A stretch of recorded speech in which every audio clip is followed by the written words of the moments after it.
Ladies and gentlemen, you're watching FOODCASTER. How you doing? I'm Michael 7 Michael. You're watching FOODCASTER. Everything about having a relationship and information about food. Today we have Sam Eats Plants. Hey y'all. And before we begin, I want to give a shout out to Soundshark. Go to Soundshark Audio for your microphone and your sound needs. So Sam,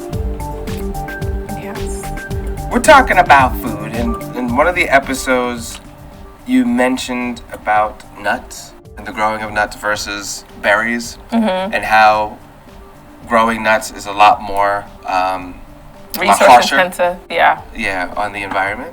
Yeah. So let's talk about food, but how it relates to other aspects of your life, like the environment and economics of food. Okay. Cool. Is there anything that you have in mind at first? Yeah, so are there any other sources of food that are really harsh on the environment and resources? Raising animals for consumption. You know, I heard that, and I actually saw I had some documentaries on that as well. There's like the amount of water, just water that is used with cows and pigs and chickens are ridiculous. Yes. Especially more so pigs and cows. Yes, especially cattle. Raising all animals for human consumption is very intense on our environment, on the ground, on resources. Raising cattle in particular is a special kind of waste. It uses more water than any of the other animals because it's a big animal. Right. We slaughter cattle around the age of 2 years old. At that point, they're about 2,400 pounds. So you need a lot of water to get that big. You also need a lot of food to get that big. So this is why it's very, they're the most intensive when it comes to raising versus pigs who don't get that big. Chickens who don't even get it big, but the chickens are slaughtered at 6 weeks, I believe, or 8. Now, and then it is what it is. So for them to get that big in such a short amount of time, you have to feed them. So let me tell you, the water intensive issue with the cattle, one part is the water that they need to just live and be okay. They don't have to be healthy because, our cattle isn't healthy, which is why 80% of all antibiotics that are created in the U.S. go to the animal agriculture industry. 80%. 80% of all antibiotics created in the United States go to animal agriculture. Pause. Yes. That's crazy. I know. Because we know how many humans are on antibiotics. Wow. And there's 330 million Americans, or people living in America. Wow. 80% go to cattle and pigs and chicken and whatever else, and farmed fish. Right. So they don't, the water they use for the cows are just for them to be okay and living long enough, not really to be healthy, because our cattle isn't healthy. But we also have to factor in the water used to raise the food that is harvested to then feed the cows. So it's two parts. Okay. So the cows are over here being kept in whatever type of enclosure or some type of cattle pen type area. But then here's GMO soybean crops, here's GMO soy and GMO wheat, all ready for just feeding that cow to get to a 2,400 pound mark. And all this corn and soy and wheat could have been feeding humans. Wow. But instead it's going to this cow to get to a certain size. And then when you kill the cow, how many people actually can eat off of one cow? Maybe up to 30. Maybe, depending on how you're going to dissect that meat. You're going to have to use less steak, more hot dogs, more things like that. Versus the 2 years of raising that cattle and all the food they ate to even get there, how many mouths that could have fed for human beings. 30% of all children in the U.S. are food insecure or starving. And yet we're feeding a whole lot of this plant matter to a cattle that once it's slaughtered can only feed a couple dozen people. Wow. Versus feeding thousands of people off what they've been eating for years.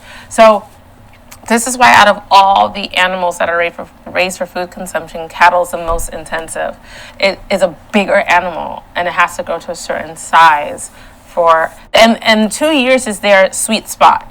That's determined by the cattle industry, where they're big enough where we can sell them the parts, and we're not letting them live so long where they're still being fed but not really growing much more. You know? Right. So that's how we come up with the 2-year mark for slaughter. Right.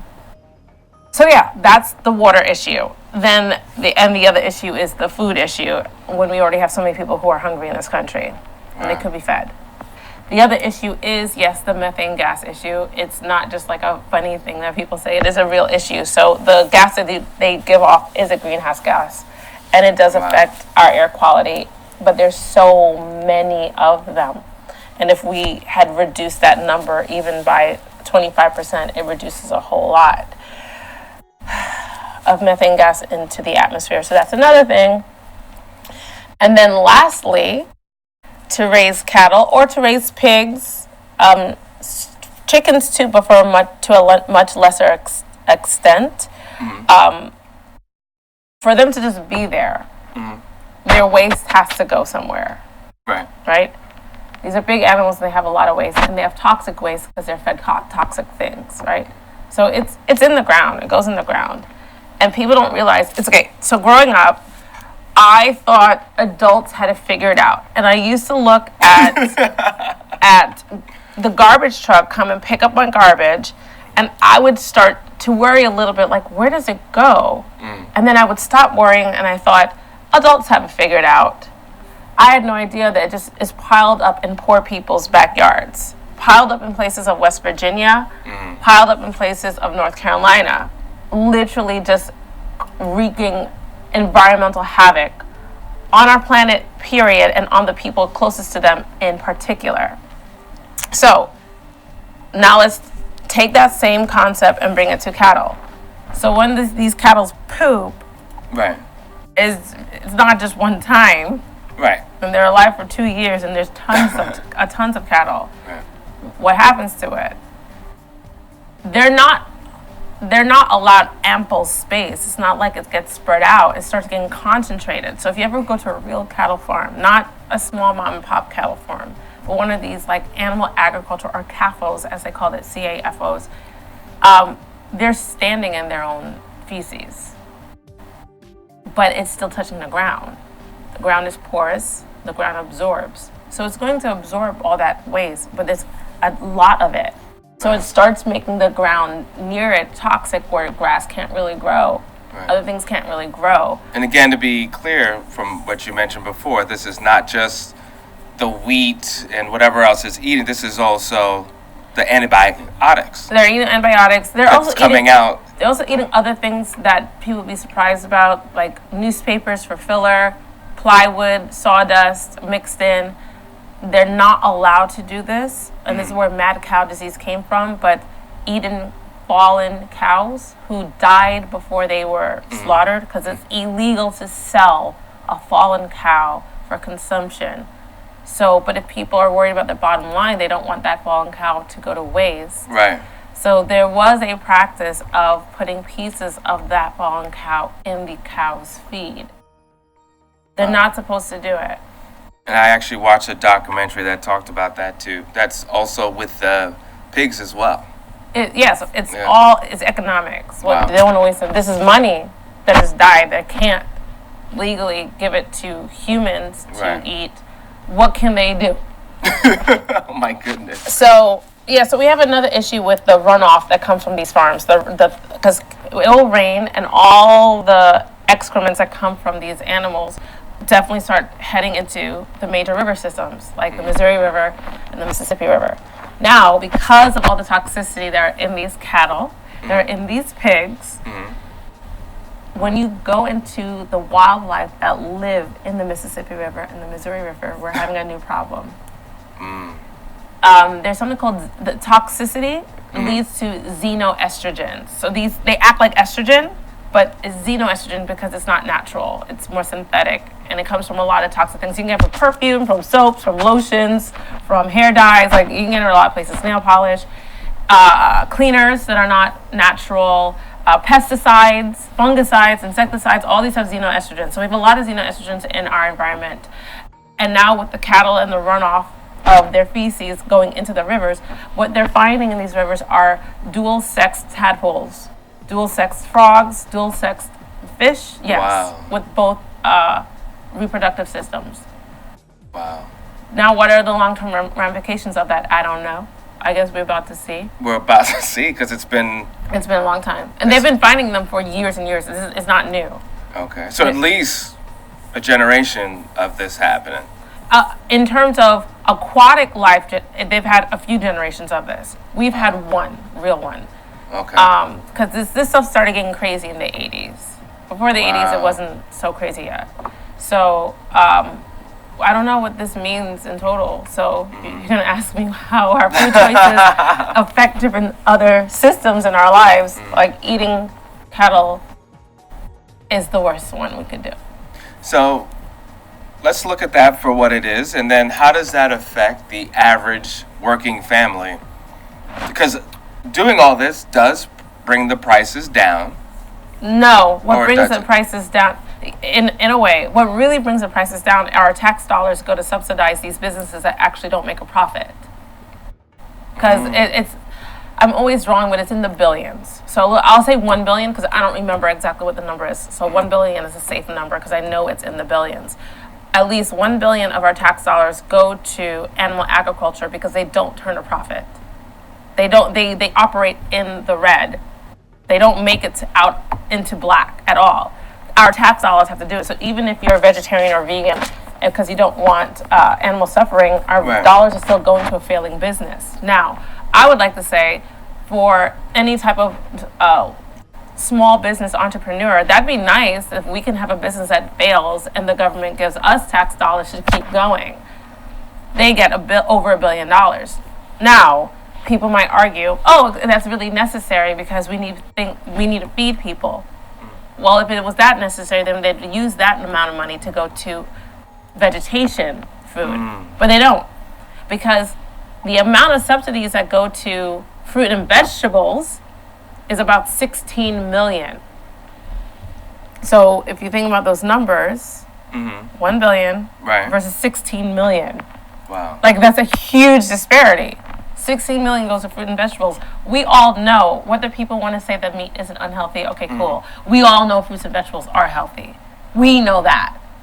And so if our operating government understands that, that means it would be better to put 1 billion of subsidies into fruits and vegetables than into raising cattle and pig and chickens that are really decimating our environment and decimating the ecology and decimating the coastal line of the Gulf Coast. I mean, has messed it up. Well, let's talk about the physical, how's this affecting Mother Nature? How is this affecting the environment? So right now, you are hard-pressed. People who are used to fishing in the Gulf of Mexico or even off the coast of Pacific, people who come from families that do that, have said every 10 years there's less and less fish. You can't find them. There are dead zones. 30% of the shores of the Gulf of Mexico is a dead zone, meaning nothing grows there, not even algae. What? Not even algae? No. It's too acidic. Wow. And this is because this is directly because of runoff from the farms. From the farms. Directly because of that. Wow. This is not because of this and this and this and this and that and all of it's coming. No, this is directly the runoff of the farms. Wow. And, okay. All right. And then when you go out even more, and you look at the Caribbean Sea in general, there's enough toxicity in the water where now the fish life is getting cancer. Wow. And that will only keep going down to the Caribbean. Yeah. There's only one way it can America. go. Yeah. There's only one way it can go. Wow. I mean, granted, like 10 years ago, the BP oil spill happened in the Caribbean Sea, but that's a whole other topic. Thing. Right. Whole other topic. So this is how these things affect our I can't even imagine. I know we're all organisms, and anything. If you know what cancer is, obviously it makes sense that anything with cells could have cancer cells. Yes. But to think about a fish having cancer, it's like a different comment. It's weird. Even the cattle will have cancer. If you are privy enough to be able to see video footage of when they're this after slaughter and they're just getting like put into sections, you can see they're trained to see the cancer and then like cut it out. Right. And still sell it to you. I've seen that, yeah. Yeah, I know someone that worked in the hospital industry with food, and they will not eat in the hospital. Because the amount of meat and fish that were, that had things that, just cut that out. But why would you still feed that to someone? Obviously, something is wrong, There was that's scary. There was a quote or interview from a chicken inspector for the book Fast Food Nation. And he, because of his job as a chicken inspector, he said, my family does not eat chicken. Wow.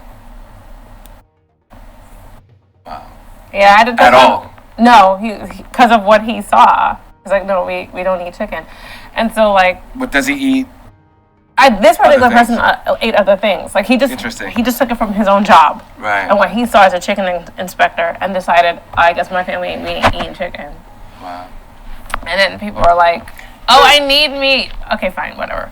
But in terms of food choices, this is one of the decisions. And now we're talking about a lot of environmental stuff, but there is social justice issues also, particularly in North Carolina, particularly with the pig and pork industry. Okay. So pigs are allowed to never see the light of day. And yes. Wow. They're allowed to. So they're born indoors and they're raised indoors, and they'll typically they never ever see the sun. Wow. If we are born indoors and raised indoors and we never see the sun, we're actually sick because we're vitamin D deficient. Now, I don't know what type of sickness they get from just being indoors all the time, but I'm telling you it's something. That's one. Right. Second, they're allowed to be stacked on top of each other up to six levels. But the thing is, if you have cages all stacked, when the top one poops, right, the second one, so think about the pig at the bottom. Wow. And so where do they put that meat? I don't know. Wow. Wait, but I'm not done.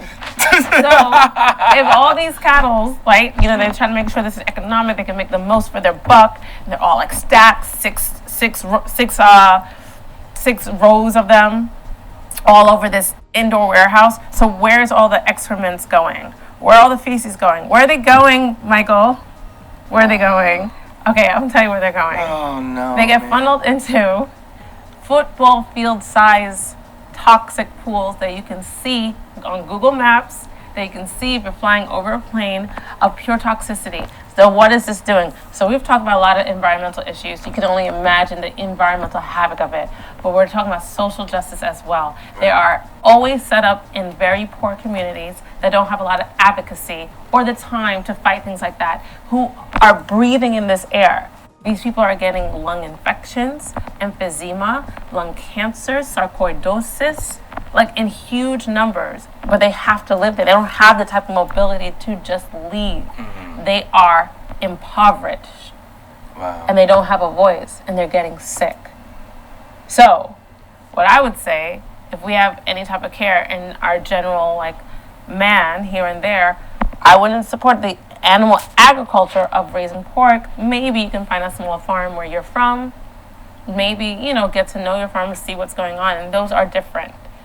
But in terms of the mass agriculture of raising animals, nobody wins. Well, this information is definitely going out more and more. This is the bright side of technology and social media and just multimedia in general. Worldwide, less people are consuming meat. Yeah. What is it going to take to have less farms, to stop them from destroying more rainforests just to have more cattle? Honestly, it's regulations. And so that some people are like, I don't like government regulations. And I grasp that idea. Right. But when someone's really taking advantage and exploiting land, people, and resources, and we're all harmed from it, they need to be regulated because clearly they don't have their own levers internally to do so. So is it a thing of regulation, or is it just supply and demand? If there's less demand... it's regulation. They have subsidies. I'm not even saying take the subsidies away. It's there. And so what you mean is whether they succeed or fail or not, they're going to keep doing because they have government backing to keep doing stuff. Yeah, they'll still do it. So if half the nation said, you know what, I'm not going to eat this, and that. They would change. Okay. One of the great things about being in our capitalist nation is if you want to make money, you change for your audience. Okay. If the audience is demanding something different, they will shift. Right. Elmhurst Dairy went from cow's milk to completely taking away dairy, and all their milks are plant-based milk now. And he's not vegan. What company is it? Elmhurst. It's a local, not local, but a kind of more local northeastern company that I even grew up on. And his whole thing is like, it's about money. Wow. So I'm like, all right, cool. That's America. Right. If we demand it, they'll have to change because they want to exist. There's a couple fast food restaurants that are experimenting with a veggie burger now. Yeah. Which is interesting. Yeah. Most of them taste really bad. I'm not going there. But it's cool for other people. Good. It's a start. It's a start. It's cool for other people. Yeah. I'm not going there. So that's how I view it, that based on supply and demand, if people demand something different, they'll change. Because as long as they're making money, it doesn't matter how many people are getting sick. Yeah, the only problem is people don't know how to demand something different if they are ignorant to what is going on. And so one of the first things you have to do is to educate the masses and to actually show them what's going on through video, through data, through whatever. And I think when more people know what's going on, then they start changing their habits, and then that starts forcing, in economics they call it the invisible hand, start forcing the invisible hand to actually change what they're doing so they can make some money. But we have to let the people know what's going on because they don't know. So we talked about money. Yeah. Right? Yeah. We talked about the environment. A little bit of the environment. I mean, almost every episode we're talking about the physical health aspect of it. Let's talk about the mind. How is this impacting us psychologically, emotionally? I don't know if there's any mass data on this. It'd be great, but I will say there was a prison. There is a prison in California that changed the diet in their cafeteria.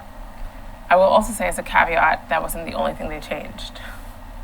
They also gave them some therapy and things like that. Okay. And job training skills. They tried this whole thing, but in it that is amazing. I know. Because prison reform is so important. Absolutely. First of all, reform. Just the concept of reform, rather than just locking people up and get free labor. Absolutely. Yeah, basically. Absolutely. Yeah. 13th Amendment. Anyway, so it was in California. Of course, it was in California. California is, awesome. And so they changed the diet in the cafeteria, and they had no more bleached grain. Everything was whole grain. No more meat. I don't remember everything. It was really healthy. At the time when I was reading it, I was super impressed. Like I said, they changed other things, so let me not act like the only thing that changed was the food. That's what did it. But the national rate of recidivism for prisoners who leave, who are re-incarcerated, is 92%. It's super high. Wait, 92% do not come back? No, 92% come back. Oh. Go back to prison after they're released. Okay. That's the rate of recidivism in the United States. Oh, yeah. Okay, in general. Yeah. Okay. The whole country. Yes. So when they implemented this in California, it dropped, it's crazy, but it dropped to 8%. 8% return? From 92, the national average at least. Wow. So there's something there. There's a few things that they changed though. It wasn't just the food. It was different stuff. Like I said, they gave them therapy. They gave them certain types of job training. And even when they are released, they're still faced with they have to check that they've been incarcerated, that they are a felon, and all these things that lead them to not have jobs, which lead them to do things that then get them arrested again. So they're still faced with that real reality. Right. But clearly something happened with their mind. Right. Which created a situation where this dropped by damn near 90%, Here's something to look at. Another thing, upstate New York, and one documentary that I watched a long time ago. Watch your mic. Yeah. There was a delinquent school, place where kids who get expelled from public schools go. And they did the same thing where they changed the diet in that school. And it was all whole foods, whole grains, blah, blah, blah, blah, blah. they noticed a crazy difference in that school. They said their behavior was better, they were calmer, they were less angry, things like that. So now if we want to go into like the esoteric and the spiritual, I choose to believe that when you consume, if you're around someone who's agitated, you kind of get agitated, more or less. Everyone's different. If you're That's that animal thing with like when you start getting afraid and you start to run, people start running with you. Right. Also, you know, people look around at the people you choose to hang out with, and I've had people complain about all their friends, like my friends are this, my friends are that. Then I'm like, okay, so who are you? Right. And what are you doing to create this?